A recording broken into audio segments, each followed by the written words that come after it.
Dear Dr. Brown, on the night that I go back in time, you will be shot by terrorists.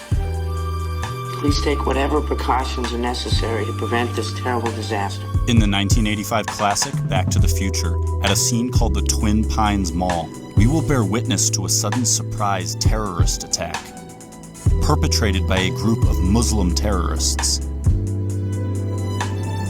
The attack is at the Twin, which is a reference to the Twin Towers. When we turn the sign upside down, the digits on the clock read 911 or 911. The Twin Pines, those are like symbolic twin towers. Before the bad vibes hit, you got two trees. Then afterwards, boom, twins are gone and there's just one lonely pine like the One World Trade. This takes place on 9/11, where the twins are destroyed and replaced with a single tower, the One World Trade Building. Also at this scene... And then Doc, right? He's flashing these two stopwatches at us. Both of them are secretly spelling out 9/11. And that's not just some random trip. The pines are the towers, and this symbol system is confirmed in Back to the Future Part 2, where we see the Twin Pines appear again on a projection movie screen in Marty's future house. Marty's family gathers around the movie screen, and the Twin Pines show up again on that trippy movie screen in Marty's future pad. Marty's whole family crowds around, and those two pines like morph. They straight up become the Twin Towers. That's the gag. The pines are the towers, man. Pines towers. So the mall is the towers. That's why all the clocks are whispering 9/11, and why this whole thing is hinting at a Muslim terrorist hit that takes out the Twin Pines, aka the Twin Towers. But the towers on that screen, they're not just background decoration. If you look close at the Statue of Liberty, is just kind of lurking back there too, hiding in plain sight. So this whole living room scene is actually like a stealth New York City with the McFlys chilling and basically staring at Ground Zero before it even exists. Out of the three people staring at Ground Zero, one of them is like totally upside down. And in the whole Back to the Future saga, that's the only time someone hanging up upside down like that, man.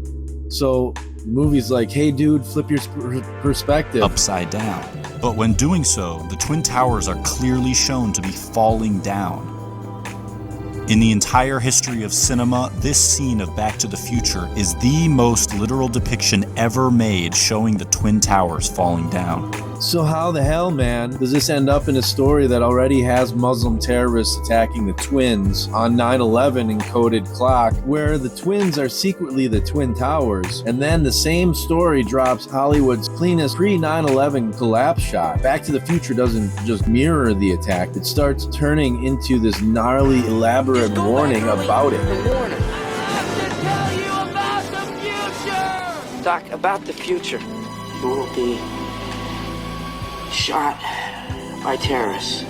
But Marty is carrying more essential information about the future. He knows the exact time and date that a tower will be struck. Save the clock tower! Save the clock tower! Don't forget to take a flyer. Save the clock tower! In a story we already suspect of being a 9/11 warning, how is it possible that this phrase appears on a flyer telling the future?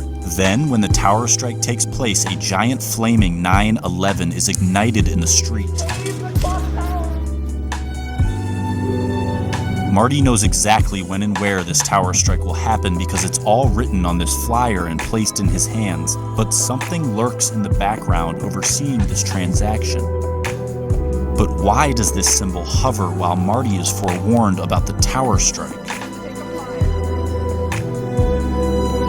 Back to the Future was written and directed by Robert Zemeckis, first released in 1985, but to depict the future, Zemeckis chose October 2015. All right, Doc, what's going on, huh?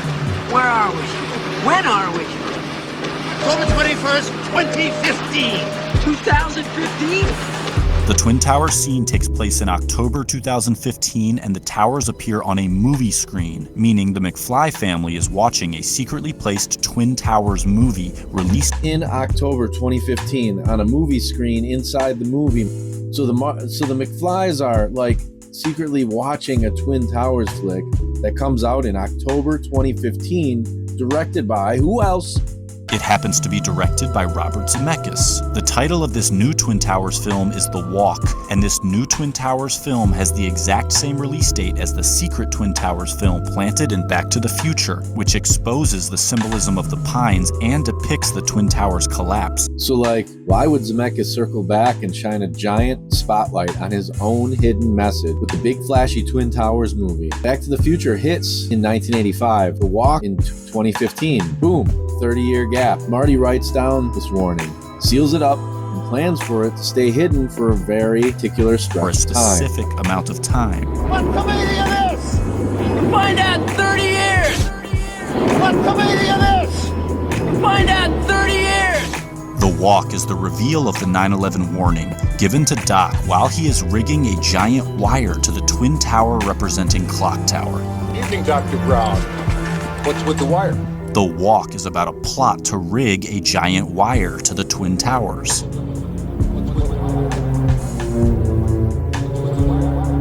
So Marty has this warning while Doc is messing with the tower wire and tells him, get it in 30 years, man.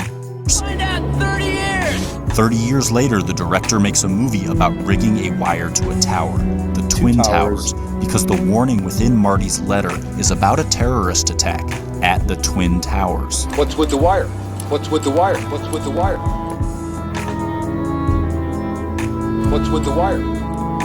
Right after Doc finishes the wire job, tower strike happens. And the future Marty blasts onto the scene. He's just traveled from October 2015, the same date The Walk comes out.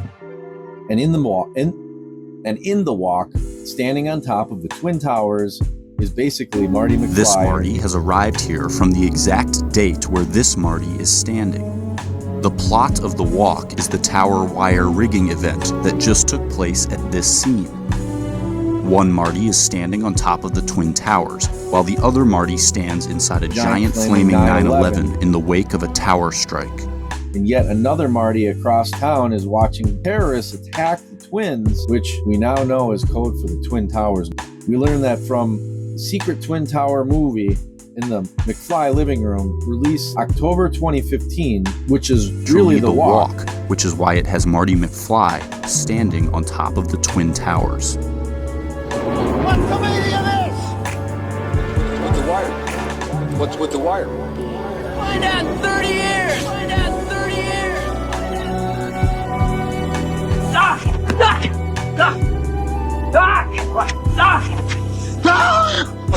Okay, relax, Doc. It's me. It's me. It's Marty. No, it can't be. Just sent you back to the future. Oh, I know you did send me back to the future, but I'm back. I'm back from the future. Great Scott. More human minds tuned into 9/11 than any other moment in history. It was like the biggest group meditation humanity ever pulled off. All eyes locked on one space-time point. That focus turns 9/11 into this massive conscious altering stargate. Zemeckis acts like a precog, a channel for this 9/11 archetype, with his tower strike and Twin Pines terror scene layered on top of each other in movie space, both of them featuring this trans-dimensional portal vibe, pointing to 9/11 as some kind of freaky transcendent The blueprint. movie screen, as touching the two-dimensional screen, dispels its three-dimensional guise, revealing how the images it portrayed were not actually real. One of those that use so many names that you forget your own. To touch the monolith is to be freed from the fabricated narrative portrayed on the screen or by film, finally seeing the illusion employed to paint audience perspective into a box.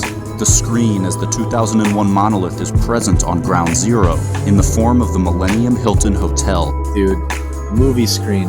When you touch that flat little rectangle, the whole 3D illusion fades, and you see the images were never real. Touching the monolith is like breaking out of the cage, dude. No longer stuck in the perspective of the film sitting for you. To touch the screen and finally see the illusion opening the portal of transcendence. As Marty opens this portal during the 9/11 scene splice amalgamation, he makes contact with the illusion by touching film via the film booth at the exact moment the portal opens. Then by touching film via the movie theater at the exact moment the portal opens.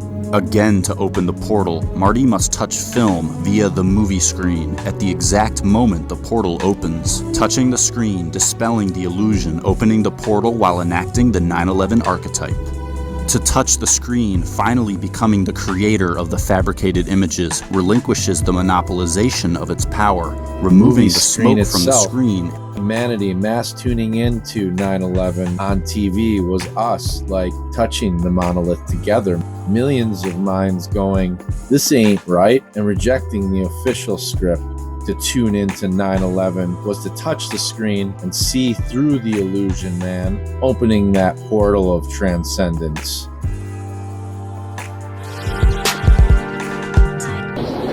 What the meaning of this? Find out in 30 years! It's about the future, isn't it? It's information Wait a minute! about the future! I warned you about this, kid! The car